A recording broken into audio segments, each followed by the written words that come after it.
Olá pessoal, tudo bem? Fala Orlando, tudo certo? Augusto, tudo bem Guilherme? Pessoal entrando, Ítalo, ó, já temos aí rapidinho mais de 10 pessoas, Leandro, vamos aguardar aí nosso querido Ney Clivati de Balneário Camboriú. Aí apareceu. Vamos adicionar. O Ney deve estar entrando aí. Maria. Apareceu aí, Ney. Daí, Gilson. Boa noite, tudo bem? Ordem, cara. Tá me escutando bem? Tô escutando legal. Deixa eu ajeitar o meu. Melhorou aí? Tudo certo, Escutando legal, hein? tudo certo. Ney, te apresenta aí para a nossa audiência. Para nossa comunidade.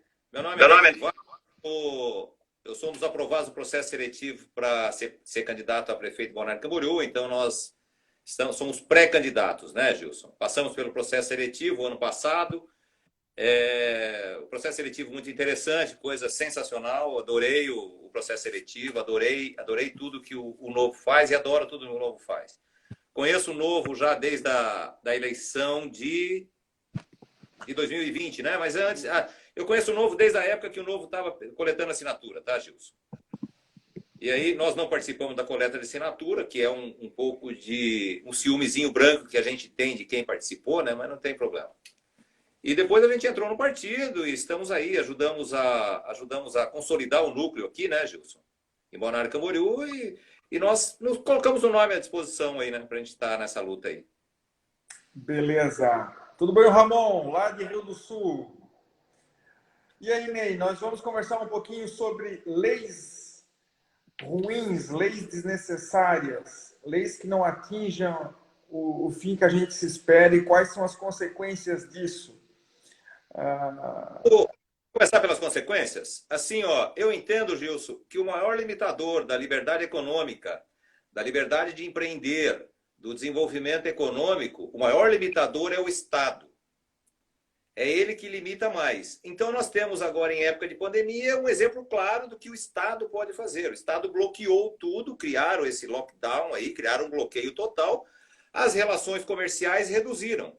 Assim também, qualquer lei, qualquer imposição do Estado em cima da liberdade de empreender, da liberdade do cara negociar e ter relações comerciais com outras pessoas, o maior limitador que tem é o Estado. E quando ele limita esse número de relações e limita essa liberdade de empreender, ele também limita o crescimento econômico. Ele também limita a renda das pessoas, entendeu? Então nós temos que ter muito cuidado, Gilson, muito cuidado. Por isso que eu acho a atuação, assim como deputado federal, maravilhoso por causa disso. Você faz parte da Comissão de Constituição e Justiça e você é um defensor árduo dessa retirada dessa inutilidade, né, Gilson? Uma coisa que as pessoas não entendem, tem um pensamento de Mises que ele fala que o progresso está precisamente aonde não tem regulação. Então, quando o Estado coloca uma norma de cima para baixo, lá de Brasília, para todos os confins do país, ele está dizendo que todas aquelas pessoas precisam conhecer, saber e respeitar aquilo. Então, no fundo, né, Ney, a gente está falando de exclusão social, porque poucas pessoas conseguem cumprir aqueles requisitos, cumprir aquela regulamentação, pagar por pessoas que saibam entender aquela regulamentação, e aí a gente faz com que só aqueles que já têm essa estrutura, já têm o staff, já estão no mercado, conseguem ficar. Além de você excluir socialmente, é como você diz, é o Estado trabalhando contra ele mesmo e contra a população, porque quando ele faz isso, ele dá menos emprego e, obviamente, arrecada menos. E como a gente faz isso, a solução dele é sempre cobrar mais imposto. E cobrando mais imposto, aí mesmo que as pessoas não empreendem, e a solução é sempre cobrar cada vez mais.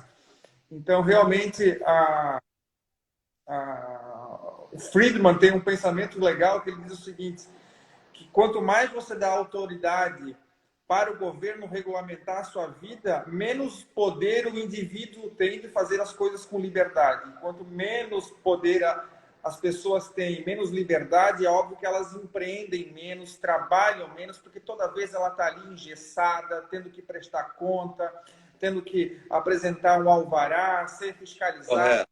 pagar uma taxa, enfim, uma montoeira de coisas que só atrapalha a vida de todo mundo. Boa noite, Kátia. Correto. Aí, Gilson, tem assim, ó, Gilson. Eu peguei uma série de leis aqui, tá? Eu tenho uma enormidade, mas eu peguei algumas e uma que acho que vai cair bem para você, tá? Que eu conheço a tua história, né? Já vi algumas palestras tuas.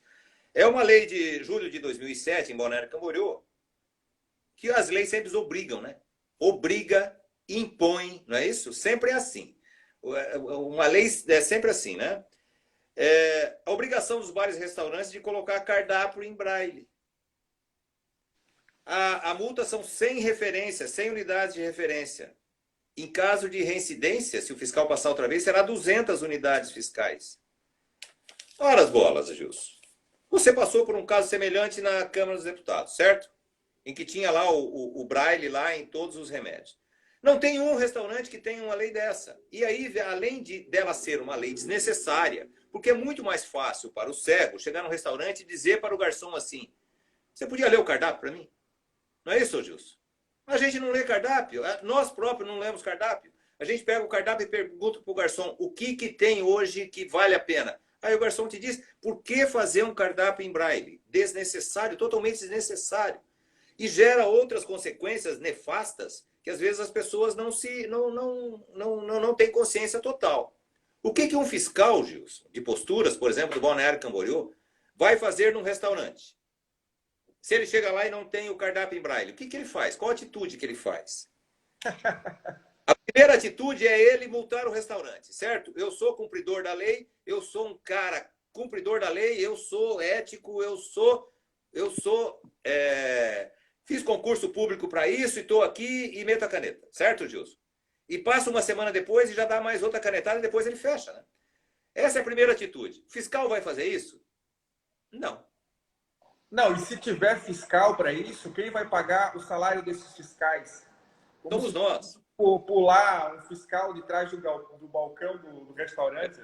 Quando a atitude do fiscal seria simplesmente não fiscalizar. Não vou fiscalizar nada. Não vou fiscalizar porque não adianta fiscalizar. A lei é tão inútil que eu não vou fiscalizar. A terceira atitude é ele fiscalizar apenas os inimigos dele. Correto? Não, para os meus inimigos eu vou fiscalizar o coisa em braille. E o cara não vai poder fazer nada, porque ele está irregular. Não é isso? Ele está irregular. Aí, e a quarta atitude é ele deixar o amigo dele de lado e só fiscalizar os inimigos. Quer dizer, de toda maneira, a lei é um empecilho para o crescimento. É lei só para conturbar o Estado. Sabe, Ney, que eu acho interessante é que as pessoas, o político, ele tem um diabinho que fica no ouvido dele, que ele sempre quer colocar na lei o que ele acha bom. Tinha um projeto lá na CCJ que, inclusive, passou para obrigar que todos os celulares tivessem um chip para que eles captassem ondas de rádio. E assim como o problema do restaurante, mesmo que aquilo seja algo bom, algumas pessoas vão usar, outras não. E no livre mercado, o fornecedor, o produtor, ele vai saber se aquilo é importante para o cliente dele, vai oferecer ou não esse diferencial e, obviamente, se acaso ele oferecer esse diferencial, vai cobrar um valor a mais por esse serviço. O livre mercado é assim. E aí, só aqueles clientes que querem aquele produto a mais ou melhor que vão pagar a mais.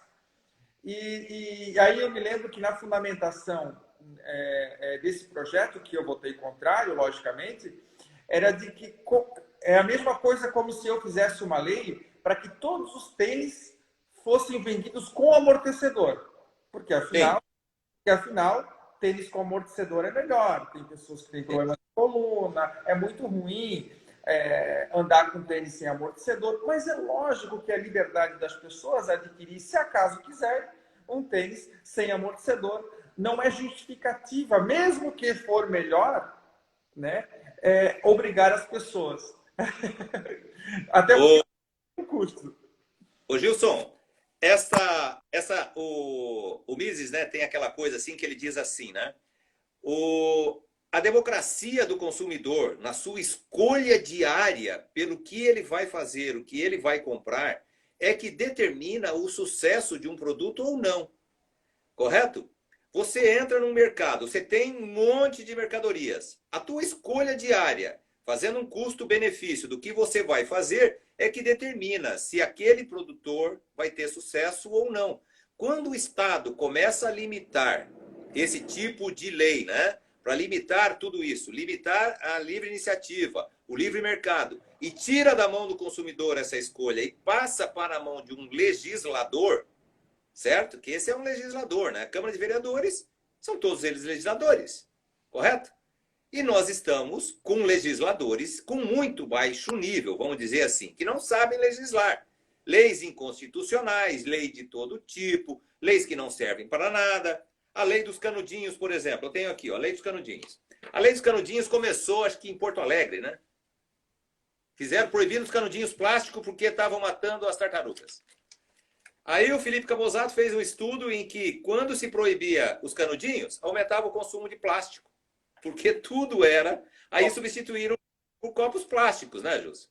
E sabe Então, aquela foto da tartaruga com o canudinho foi descoberto depois que, no fim das contas, ela era fake. tem isso tudo. Aí, assim, ó. Assim, ó. As leis vão surgindo, sabe por quê, Gilson? Eu tenho uma ideia meio clara desse assunto. Os legisladores, eles são fazedores, sabe? Eles não se entendem fiscalizadores. Eles se entendem fazedores. E eles precisam fazer alguma coisa. Para depois constar lá no santinho deles de que eles fizeram tantos projetos de lei, eles passaram com tantas leis. Como eles são fazedores, eles começam a criar essas coisas.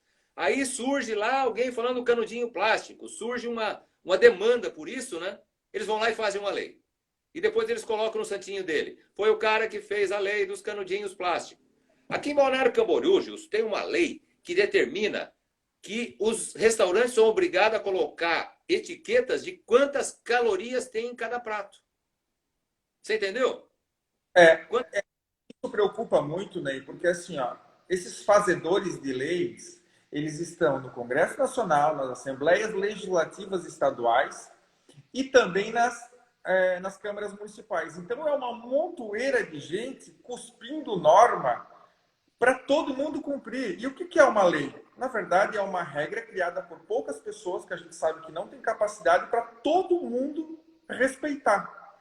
Só que Correto. o movimento, por exemplo, do Congresso Nacional, ele é muito restrito. Ninguém sabe o que se passa e qual a necessidade de 5.500 municípios e de todas as comunidades. Não tem como uma norma ser uniforme para todo mundo.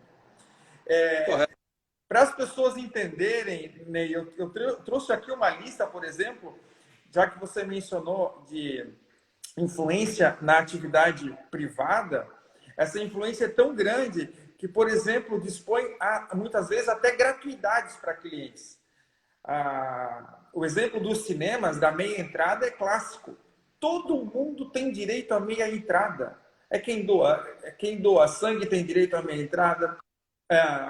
Maior da idade e tal, estudante, professor, quem é policial, enfim, todo mundo quer o direito da meia entrada. Quando, na verdade, se todo mundo tem direito à meia entrada, que é esse, provavelmente, o fim que a gente vai chegar, e nas contas, é óbvio que o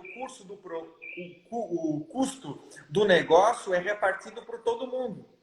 E aqui eu coletei, por exemplo, gratuidades que tem de projeto só do ano de 2019. Os conscritos das Forças Armadas, passe livre em ônibus, passe livre de atleta, outro projeto, passe livre para idoso, passe livre para membros desempregados, olha o incentivo ao desemprego, ó. Estacionamento sem pagamento para deficiente, passaporte gratuito para quem se declarar pobre. Enfim, Ai, Deus. mas enfim, esses são só alguns exemplos de que o Estado escolhe determinadas categorias, e é claro, muitas vezes até justificáveis, para dizer que o teu negócio vai ter que ser gratuito para determinada pessoa. E essa lista ela só aumenta. E é óbvio que se, como você não sabe quantas pessoas que vão pagar a metade ou quantas pessoas não vão pagar nada, seja no parque, seja no cinema, seja no ônibus, você vai dificultar e aumentar o custo do teu negócio e vai repassar aquele preço para todas as pessoas que adquirem o produto. E, de novo, nós só temos um resultado. Nós excluímos as pessoas que utilizam aquele transporte. Por exemplo, o transporte público, justamente aqueles mais pobres.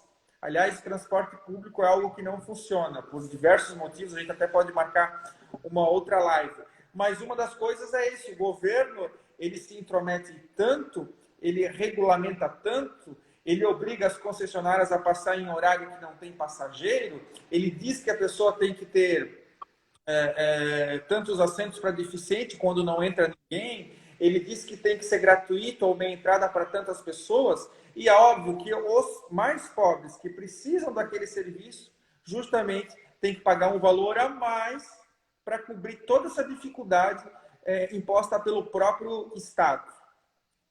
Exatamente. Então, assim, ó, cada interferência que o governo faz no mercado, o mercado reage de uma maneira diferente. Ah, você deu meia entrada, vamos supor. Ah, uma boa tática, vamos dar meia entrada para quem tem mais de 40 anos. Certo? Os que têm menos de 40 vão pagar a conta, Gilson. Não tem saída. Quem vai, o preço vai subir. E deve subir para todos também. Porque a meia entrada vai ser equilibrada. Não tem como você fazer esse tipo de lei para beneficiar determinados grupos de pressão ou então para fazer proselitismo político, né? Então, esse proselitismo vai num ponto que começa a interferir até dentro do próprio funcionamento dos estabelecimentos. Tem uma lei aqui no Balneário que obriga a limpeza periódica das caixas de gordura dos restaurantes, tá? Obriga, impõe. A multa é 10 mil reais, tá? Só que ele não diz qual que é a periodicidade e não diz, por exemplo, que a multa vai ser, os valores vão ser graduados em função da gravidade e do risco potencial da infração. Fica totalmente a cargo do fiscal ir lá, abrir a caixa de gordura e dizer: ah, você está poluindo o meio ambiente, que a tua gordura não foi limpa. É lógico que é interesse do cara do restaurante não deixar a caixa de gordura dele explodir, não deixar o restaurante dele cheirando mal, não é isso, Gilson? Deixa o cara decidir, deixa ele fazer, ele vai fazer de qualquer maneira. Não tem por que fazer uma lei sobre isso para que o fiscal também não saiba o que fazer. Ou para dar um poder para o fiscal tão grande, tão imenso, que ele se torna um todo-poderoso, né? Se qualquer fiscal, Gilson, entrar em restaurante, construtora, qualquer comércio em Balneário Camboriú, ele fecha o comércio se ele quiser, tá? De tanta regulamentação que tem. Cai naquele círculo vicioso. Quem fiscaliza o fiscalizador? E quem paga essa fiscalização? Aliás, é por isso que o Brasil é um dos países mais corruptos do mundo, porque existe muito espaço para corrupção. O empreendedor, o funcionário, quem quer que seja, ele precisa de carimbo, ele precisa de alvará, ele precisa pedir pinico. E aí é óbvio que isso dá uma abertura de vender facilidades, né? E o que falasse, Ney, tem muita razão de que as leis obrigam, impõem. Na verdade, essa é sempre a regra, né? Essa é a regra. Nunca existe uma lei para liberar, para dar o direito. É sempre dar um dever a mais, uma obrigação a mais. A liberdade é sempre uma exceção. Falando em mexer em negócios, eu separei aqui alguns poucos projetos também de 2009. Olha só. Ele obriga a instalação de câmeras de filmagem em asilos e creches. Então, todo asilo e creche vai ter que ter filmagem.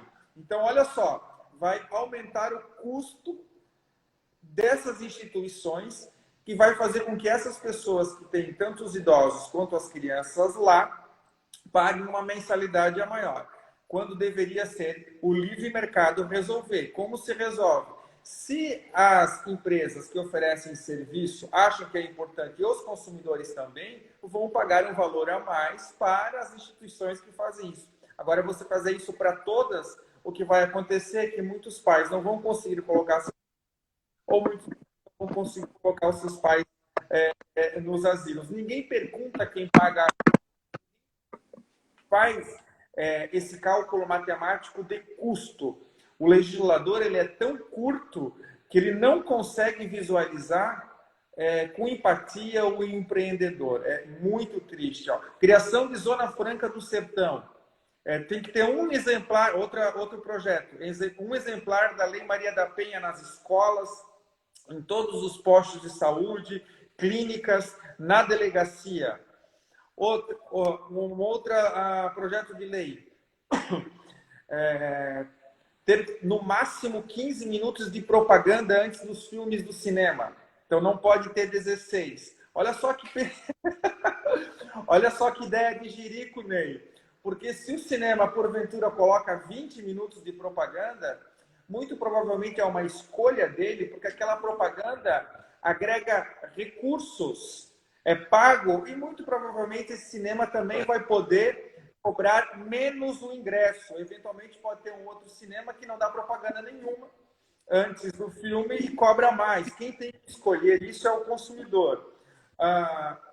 Um outro projeto, que essa é uma história interessante,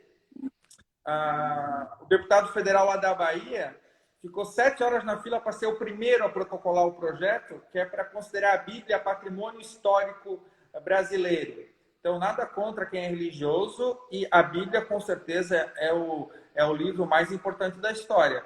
Mas o fato de ter uma lei, ninguém vai ler mais ou menos a Bíblia e ninguém vai ter mais ou menos fé por conta disso.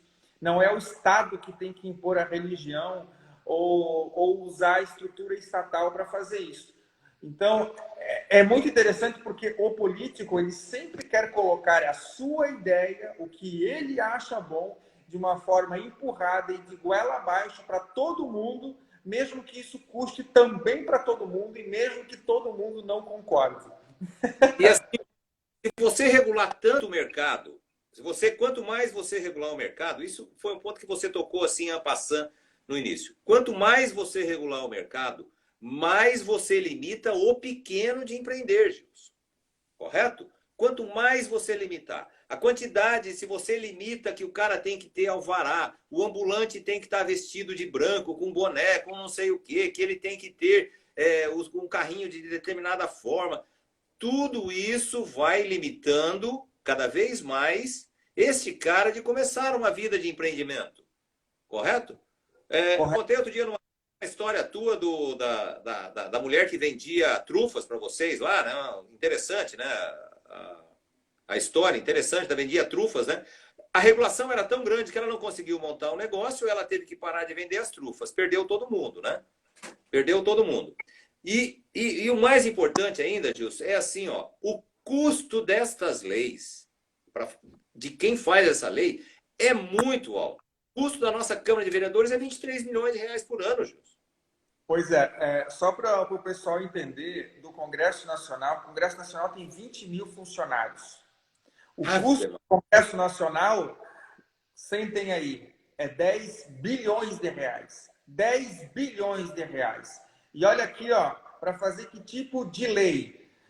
Dia Nacional do Livre Comércio. Como é que o cara faz uma lei para dizer que é o Dia Nacional do Livre Comércio? Se é livre, ele devia entender que não precisa de dia. Ó. Dia da prevenção ao abuso do álcool. Dia do cartismo. Dia do sanfoneiro. Dia do paleontólogo. Dia da adoção animal. Dia do pau de arara. Dia do orgulho heterossexual. Dia do mototaxista. Isso tudo são leis que o Congresso Nacional, deputados federais que ganham 33 mil reais cada um, mais 40 mil de cota, mais privilégio, de uma estrutura gigantesca para deliberar. E eu pergunto, qual é o benefício para o cidadão? E aí, e aí me preocupa, 10 bilhões de reais. E aí me preocupa, Ney, que esses caras fazem esse tipo de lei, não percebem quanto idiota e quanto desnecessário e quanto caro é isso, gastam esse valor inteiro, e aí vai precisar vir um outro parlamentar que tenha essa consciência e gaste esse mesmo valor para revogar. O Leandro disse assim, ó, ei, vamos criar o dia da revogação de leis. É isso aí. E aí vai ter que revogar a lei. E o pior do que isso, Ney, é o seguinte: em 2019 foram protocolados 6.000 projetos desse tipo. 6 Meu mil Deus do céu. projetos desse tipo. E o que acontece? Quando se faz isso, o Churchill tem uma frase legal que se você tem 10.000 normas, ninguém dá bola para nenhuma. E aí o primeiro efeito, ninguém dá bola, ninguém respeita e ninguém conhece. E segundo, a partir do momento que a gente tem atenção, gasta tempo e foca em coisas inúteis e ridículas, nós deixamos de fazer aquilo que realmente importa. Porque são Exato. 5 coisas que o Congresso deveria fazer: a reforma administrativa, a reforma tributária, revisão do Pacto Federativo. É isso que o pessoal deveria estar debruçado. E não ficar dia disso e dia daquilo. Isso aqui são só exemplos muito pequenos. Tem Não. muita coisa. E aí vem o pessoal assim, então você é contra o dia do coisa. Não é que é contra o dia disso, ou o dia daquilo, não é? É contra gastar o dinheiro público fazendo o dia disso, o dia daquilo. O Congresso não pode estar reunido, assim como a Câmara de Vereadores não pode estar reunido. Eu levantei um número de leis que foram criadas desde 2012, tá, ô Gilson? Projetos de lei, tá? Que foram aqui no Balneário Camboriú. Bem, em 2020, em 2019 foram 252 leis, só em Balneário Camboriú. 252 leis. Criação de nomezinho, criação de não sei o quê, de moção de não sei o quê, sabe? Fica fazendo todas essas coisas só para fazer politicagem, né, cara? Eu vou fazer, Eles não estão ali. eu vou fazer um desafio aqui para você e para todo mundo que está ouvindo. Preste bem atenção no meu desafio. Me digam aqui nos comentários qual é a lei que alterou ou te beneficiou na tua vida nos últimos 5 anos, alguma lei da Assembleia Legislativa Estadual. Me diz uma lei que alterou da Assembleia Legislativa Estadual. Então reflitam, será que essa estrutura faz sentido? Será que ela é necessária? Será que faz jus ela custar tanto? É muito ruim pensar dessa forma, de que o custo da existência, o custo de manutenção não justifica a existência. Então, não é possível. Dou-lhe uma, dou-lhe duas, dou-lhe três, ninguém respondeu. Tem que responder. E se fizer a mesma pergunta para o Balneário, qual lei dentro da Câmara de Vereadores de Balneário Camboriú, dessas 260 leis que foram criadas num ano só, realmente interessa? Qual dessas interessa? Não tem nenhuma lei que interessa, na realidade. Mas é tudo aquilo, é o tal do legislador fazedor de leis, entendeu? Nós estávamos pesquisando na internet e achamos no Mercado Livre compra de arquivos em Word, né? Com 500 leis, tá? E já vem editável no Word, para você só mudar o nome do município e o que você queria, entendeu? 500 leis os caras criaram. Eles vendem isso. Custa R$ 35 só, tá? O importante, Ney, é que as pessoas entendam, é que muitas dessas pessoas, elas têm até uma boa intenção, mas o resultado é trágico. Tem um projeto de lei, por exemplo, para proibir que os restaurantes sirvam gema mole do ovo. A intenção é boa. Eu gosto da gema mole.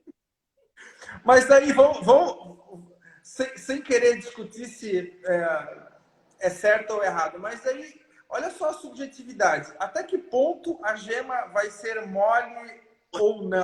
Qual é o ponto correto? Então, não faz sentido algum.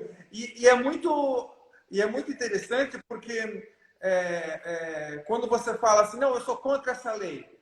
Aí alguém vem para dizer assim, tá, mas então você é a favor que as pessoas sejam contaminadas? Tu não sabe que isso faz mal?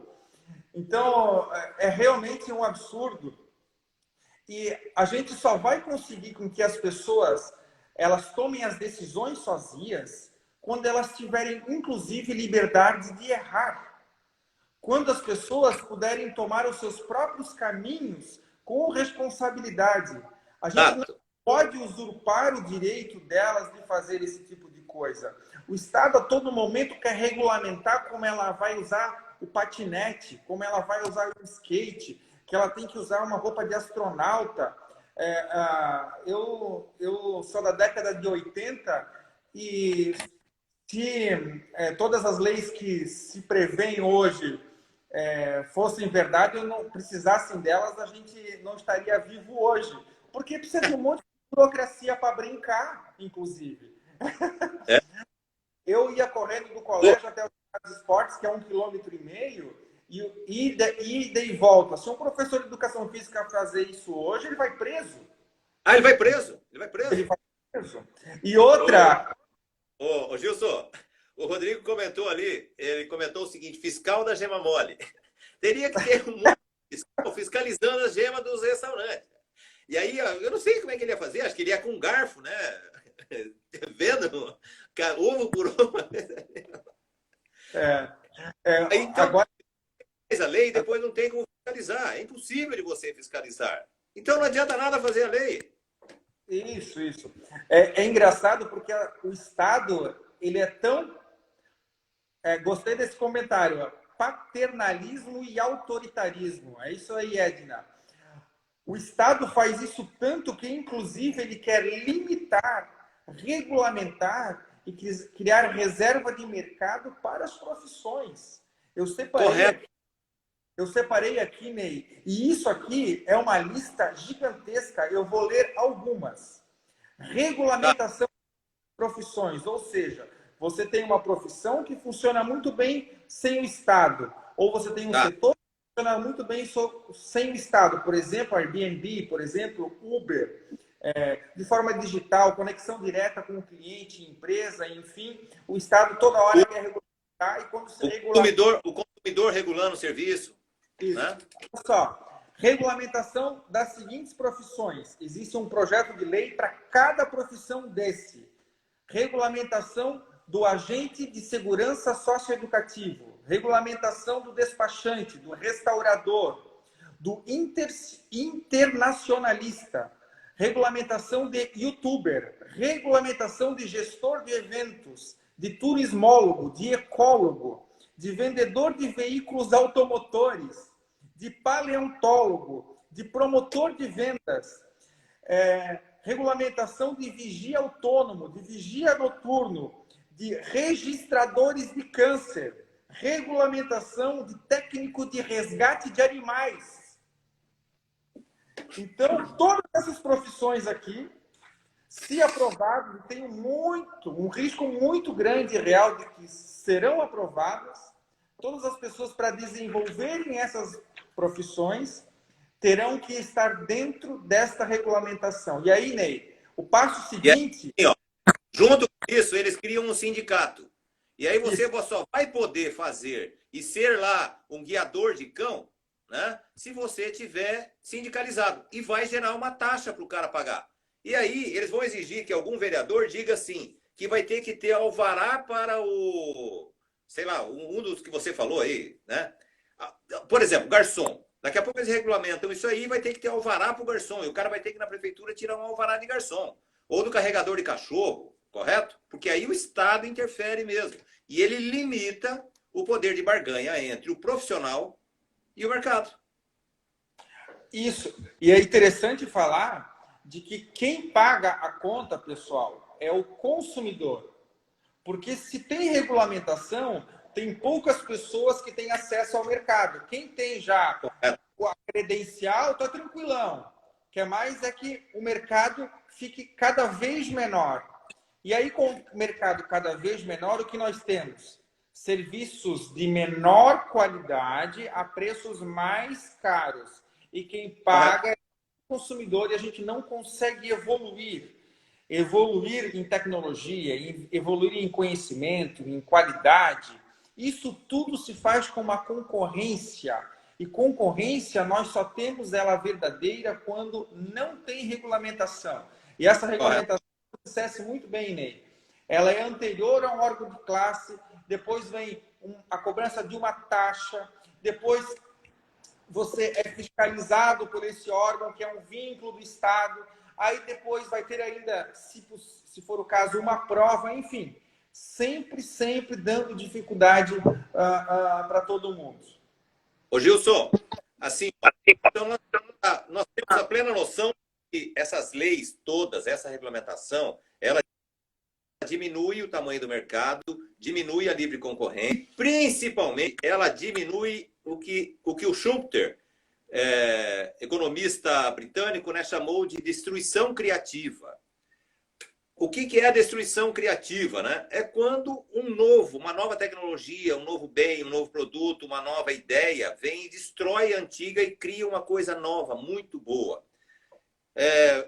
Eu tenho a felicidade de ter nascido quando eu nasci e tenho a felicidade de ter acompanhado essa evolução e ter consciência do que estava acontecendo. Então eu vi máquina de escrever desaparecer, eu vi fax desaparecer, eu vi telex desaparecer, eu vi máquina eletrônica desaparecer e vi surgir computador e impressora. Tudo isso foi destruindo o anterior e criando novas coisas. Aí você veja o que acontece. Essa destruição criativa só acontece se a regulamentação for pequena. Se a regulamentação for grande, a destruição não acontece. Caso do Uber. O Uber veio para revolucionar o mercado de transporte individual, certo? Era um aplicativo em que uma pessoa era dono do seu próprio negócio e fazia, através do aplicativo, o seu dia de trabalho, o seu horário de trabalho. Ele fazia e ele dizia se ele queria trabalhar naquele preço ou não. Se ele não quisesse, ele mudava de profissão. Destruiria todos os táxis. Por quê? É lógico. O táxi é um serviço estatal, caro, mais caro que o Uber, com uma regulamentação, com um alvará de construção. Para você comprar um táxi aqui em Balneário Camboriú custava R$100 mil para você comprar um ponto. Porque também os motoristas de táxi já se uniam para evitar que surgissem mais táxis. Quando vem o Uber, que faz a destruição criativa, esses taxistas atuam como grupo de pressão e impedem que as pessoas do Uber trabalhem, correto, Gilson? E aí entra o legislador. Uma coisa que tem funcionado não tem, a maioria, mais de 90% é coisa ruim. E é muito difícil lutar contra isso, principalmente quando você está sozinho. Uma das coisas que tem dado certo é mostrar mesmo de uma forma debochada como isso é errado. Eu me lembro que quando teve o projeto de lei do Dia do Sanfoneiro, eu falei o seguinte: não, tudo bem, vamos deixar passar essa Dia do Sanfoneiro. Feriado? Ia virar feriado? A banda inteira, né? Vamos botar do vocalista, do baterista, do guitarrista, para pelo menos ser uma lei só. O do pau do arara, eu também falei assim, fico imaginando o cara que anda de pau de arara, aí foi promulgada a lei, passa a ter validade, daí o cara fala assim, puxa, que legal, pelo menos agora tem uma lei que diz que eu tenho o dia do... Não tem sentido. Não tem sentido, nem cabimento. Eu tenho um pensamento que eu gosto, que é de Bastiat, ele diz o seguinte, a melhor lei é aquela que não existe, é aquela que não precisa. Porque se a sociedade consegue, de alguma forma, se organizar e tocar a vida sem isso, é muito melhor. Eu até ouso discordar que a melhor lei é a leitura. Então, se a gente conseguir, conforme outro comentário aí, educar as pessoas, dar responsabilidade para elas, desenvolver o hábito da cultura, da leitura, da educação, a gente vai precisar de cada vez mais Estado. O problema é que quanto mais Estado a gente tem, mais político e mais governante, é mais gente cuspindo regra para todo mundo, e isso faz com que a gente tenha um círculo vicioso onde as pessoas ficam dependentes. Aliás, até o sistema educacional ele é uniforme. Todas as escolas do Brasil precisam obedecer o mesmo método, a mesma grade, o mesmo sistema em todos os confins do país. É óbvio que a cultura ela não é e não pode ser uniforme. Ela tem que ter, claro, algumas coisas básicas. Mas as realidades Entes. Mas em todo lugar do Brasil não poderia ser. No sistema de livre mercado, cada um iria desenvolver o seu método para agradar e apresentar o melhor resultado. O que hoje não tem, e por isso que é vergonhoso os resultados, por exemplo, do PISA, né? Tá. Gilson, deixa eu puxar um assunto assim mais antigo. A Revolução Industrial ocorreu na Inglaterra, correto? Todos nós sabemos, lá 1870, 1780, a Revolução Industrial começou nesta época. Eu sempre tive uma grande preocupação, assim, por que a Revolução Industrial começou na Inglaterra e não começou na Espanha, Portugal, Itália, Império Austro-Húngaro? Por que não começou lá? Por que começou na Inglaterra, caramba? Não é? E daí migrou para os Estados Unidos e explodiu nos Estados Unidos. Por que a Revolução Industrial ocorreu? Sabe por quê, Gilson? Porque existia uma regulamentação. E os reguladores, que era a Câmara dos Comuns e a Câmara dos Nobres, deixaram que as pessoas empreendessem da maneira como era para eles empreenderem. Então, o primeiro tear mecânico, por exemplo, não surgiu na Inglaterra. O primeiro tear mecânico surgiu, acho que na França. Um cara foi lá e viu aquilo. Só que na França, eles foram lá e quebraram o tear mecânico e não deixou os caras fazerem, porque iria desempregar os tecelães, certo? Os dos teares manuais. Na Inglaterra ele prosperou. Mas assim mesmo, o primeiro tear mecânico que foi montado na Inglaterra, os caras montaram fogo e queimaram tudo. Aí o cara foi para o interior e montou outro. A máquina a vapor, o primeiro navio a vapor, também não foi inventado na Inglaterra. O primeiro navio a vapor foi inventado no Império Austro-Húngaro. Quando ele foi descer o rio para levar até o mar o barco a vapor, os canoeiros derrubaram, invadiram o barco e afundaram o barco. Ele está lá afundado até hoje. Aí o Watt viu aquilo e falou assim, caramba, cara, tem um cara fazendo uma máquina de fogo lá, que ele chamava de máquina de fogo. Vou fazer. E ele pediu autorização para a Câmara dos Comuns para ele fazer isso. E a Câmara dos Comuns autorizou que ele fizesse e deu a patente para ele. Ora, se houvesse uma regulamentação, como existia na Inglaterra, que existia em Portugal, Espanha, Itália, Império Austro-Húngaro, talvez a Revolução Industrial demorasse mais 100 anos para acontecer. Então, quando os economistas clássicos, né, os liberais clássicos, que dizem que o grande desenvolvimento do mundo foi nesta época, pós-revolução industrial, até a chegada da Primeira Guerra Mundial, que era o maior liberalismo econômico que aconteceu no mundo, é uma verdade. E surgiu porque não existia essa regulamentação excessiva, como existe hoje, né? Na verdade, é interessante que o Brasil ele está perdendo, inclusive, as empresas para o Paraguai. Tem muito empreendedor que está indo para o brasileiro, indo para o Paraguai empreender lá. Simplesmente porque tem menos regras do que lá. E, aliás, o crescimento lá, tanto de renda per capita, enfim, outros índices econômicos do Paraguai, nos últimos 3 anos, tem sido melhor do que o do Brasil, que é uma vergonha. É óbvio que o empreendedor vai procurar onde ele tem mais facilidade. E aí, claro, gera mais emprego, gera mais arrecadação e todo mundo sabe. Mas é que no fim a gente tem um problema crônico, né, indo aqui para o final, é de que as pessoas pensam de que a métrica de um bom parlamentar é o número de leis que ele aprova, que ele apresenta. Exato. E faz com que ele realmente encha a linguiça. E mais do que isso, como ele está indo atrás de votos, porque a prioridade é a eleição e a segunda é a reeleição, ele justamente faz leis setoriais. Ele regulamenta a profissão X. Ele beneficia o setor X. Porque, infelizmente, aquele grupo ou aquela comunidade vai ter um débito para com o parlamentar que vai fazer a votação dele seguinte. Vai reeleger. E o parlamentar que não apresenta a lei ou é contrário à lei de regulamentação, por exemplo, do acupunturista, porque os médicos querem criar uma reserva de mercado, por exemplo, é óbvio que é ruim para quem é contra.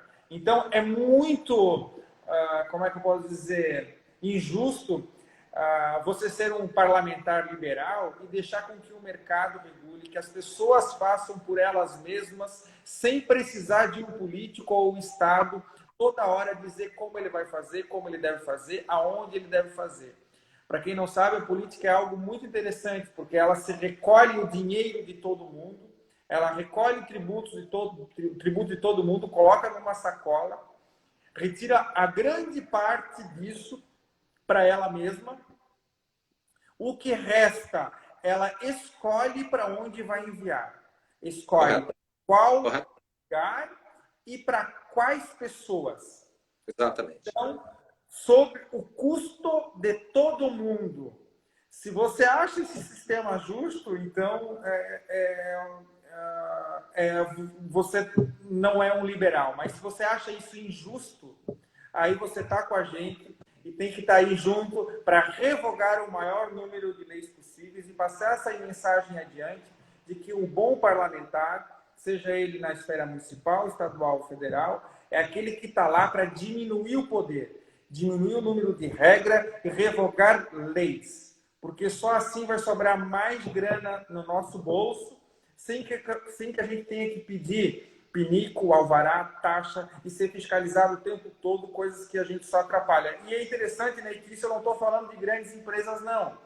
Isso é de exclusão social mesmo, para abrir uma pipoqueira, uma sorveteria, uma carapeira é que precisa ter uma montoeira de carga tributária, de emaranhado de leis, de fiscalização, qualquer coisa precisa. Então, justamente isso beneficia os grandes, ao contrário do que as pessoas pensam, que o discurso liberal é para beneficiar os grandes empresários ou as grandes empresas. Assim, Gilson, é exatamente isso. Mas o Brasil, nós vamos fazer a diferença, tá? Eu sinto, e pelo que eu já ouvi de palestra tua, você faz a diferença. Um deputado na Câmara de Constituição e Justiça, de Redação e Justiça, faz a diferença. Porque é uma mente que vai lá e diz assim, olha, que tem ideias, né? Pessoal, não podemos votar isso porque isso é inútil, completamente inútil. Uma das primeiras leis que você nos relatou, que era aquela lei do Braille, né? Do remédio com bula em Braille, isso é um absurdo. E às vezes, se não é uma pessoa lá dizer, isso aí é um absurdo, as pessoas deixam passar, né, Gil? E eu acredito que com essa quantidade de vereadores que nós teremos, e depois a sequência dos nossos deputados estaduais e os nossos deputados federais, que teremos uma bancada grande, nós vamos começar a mudar esse sentimento. Deixar o indivíduo ser responsável pelos seus atos. O indivíduo com responsabilidade, liberdade com responsabilidade, né? Sem querer ser paternalista, né? Isso. O que eu esqueci de falar, que é interessante, é que como o Estado ele faz coisas erradas, quando ele percebe que ele fez aquela coisa errada, ele tenta corrigir com outra coisa pior ainda. Isso aí. Por exemplo, assim, todo mundo sabe que quem é cego, completamente cego, é considerado deficiente e tem uma série de benefícios. Ok. Aí tem um outro projeto que estende esses benefícios para o cego monocular, ou seja, a pessoa que é só cega de um olho. Mas quem é cego de um olho não é um cego. Não é. Se aprovado essa lei do cego monocular, você está colocando em pé de igualdade o completamente cego com o cego monocular. E aí, se você se posta contra um projeto que beneficia os cegos monoculares, aí você é insensível. Você não está tendo empatia com aquelas pessoas. Mas percebe que num grau de relevância nós estamos deixando o completamente cego, que não tem nem comparação com a deficiência do cego monocular. Esse mesmo projeto também tem para os surdos. Então, sempre quando se faz um projeto de lei, é necessário se perguntar algumas coisas. Qual é o custo? Qual é a consequência? Balneário Camboriú tem aquele trajeto lá de deficiente físico em toda a calçada, calçadão lá. Aquela obra custou milhões de reais. Milhões de reais. Só tem 9 deficientes visuais cadastrados no município de Balneário Camboriú.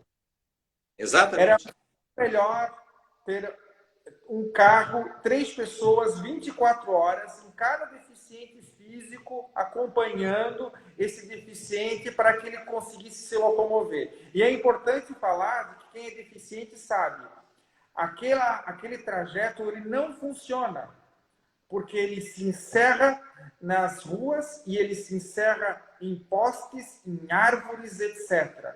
Isso é a mesma coisa do que queimar dinheiro. Teria muito mais utilidade se investisse em saúde, segurança, educação, saneamento básico, mas infelizmente ninguém faz conta. É muito fácil fazer caridade com o dinheiro dos outros. E essa é a talvez maior hipocrisia da política como um todo. Aí uma vez eu citei alguma coisa desse tipo e o cara me perguntou se eu não fazia filantropia, né? Ah, você não é um filantropo, você não... Eu falei, assim, ó, pegar o dinheiro de todo mundo, colocar num caixa e fazer filantropia com esse dinheiro é filantropia, tá? Filantropia é pegar do meu dinheiro e eu distribuir o meu dinheiro. Aí é filantropia. Agora, querer que o Estado ajude grupos de pressão, por exemplo, ou grupos específicos, como o cego monocular, com o dinheiro de todos, isso não é filantropia, né? A filantropia, aliás, a filantropia, ela reduziu de tamanho quando o Estado interferiu. Então, nós tínhamos as Santa Casas de Misericórdia, por exemplo, que eram instituições filantrópicas. Nós tínhamos as escolas religiosas, que eram escolas presbiterianas, escolas batistas, todos, que eram de filantropia. Ou seja, aquela sociedade mantinha aquela escola. Quando o governo trouxe tudo isso para ele, essa rede de filantropia diminuiu. Assim também é com essas leis. Quanto mais você cria leis, mais você reduz, Gilson, aquilo que você falou do Bastiat, que são as leis naturais. Correto? Ora, uma lei natural, Gilson, é você ter uma caixa de gordura e cuidar da tua caixa de gordura. Isso é natural. Não precisa uma lei para isso. Tocasse num ponto importante agora, Ney, é que o fato de nós pagarmos tanto tributo e ter um Estado tão gigantesco, para quem não sabe, essa semana aí venceu 153 dias do ano que nós trabalhamos só para o governo para pagar tributo. Esse ano vai ser um pouquinho mais porque teve os gastos adicionais da pandemia. Nós pagamos tanto que as pessoas elas já se consideram, como é que eu posso dizer, já roubadas. Já roubadas, é exatamente elas já isso. Eram com a sua filantropia feita, porque afinal elas pagaram os impostos e o Estado tem que cuidar dos pobres. Se não precisasse pagar tantos impostos, sobrasse mais dinheiro no bolso do cidadão, das pessoas, ia ter muito dinheiro, obviamente essas pessoas iriam ter uma cultura maior de ajudar o próximo e sozinhas, sem a interferência do Estado, fazer isso. O fato de ter tanto tributo faz com que a consciência deles acha que esse dever já está cumprido, o que é péssimo como sociedade, né? É péssimo. E, ó, quanto mais o Estado interfere, quanto mais o Estado tira dinheiro, quanto mais o Estado quer fazer esta filantropia, mais o cidadão se ausenta da discussão hoje, Gilson. Que é exatamente o que você falou. Ah, eu não preciso ajudar o hospital, não preciso ajudar a coisa, porque o SUS tem bilhões de reais lá, não é isso? Eu não preciso ajudar uma família carente porque tem o Bolsa Família. Eu não preciso fazer nada, eu não... Então, as pessoas se isentam da discussão porque eles já são roubados no dia a dia. Sim, isso aí. Ney, está acabando aí o nosso tempo da live. Muito obrigado pelo convite. Prazer imenso conversar contigo. Papo super legal. Conversamos aí mais vezes. Sucesso na tua caminhada. Tudo de bom. Acompanhe essa férias aí. Passa aí o teu Instagram para a galera. Tá ok. Ney Clivati Novo, meu Instagram, é só entrar lá, pessoal. E acompanha a gente lá. Nós temos um monte de... eu gosto muito dos teus posts, viu? Seus posts são muito legais, tá? Obrigado. Você tem uma equipe aí que funciona. A minha também funciona aqui também, tá? Eu tenho uns posts aí legais. Olha, vai lá, eu tenho... Acompanhe os stories e compartilhe eles lá, porque essa parte de educação e passar a ideia adiante é muito importante. Valeu, pessoal. Um grande abraço. Abraço a todos aí, pessoal. Abração.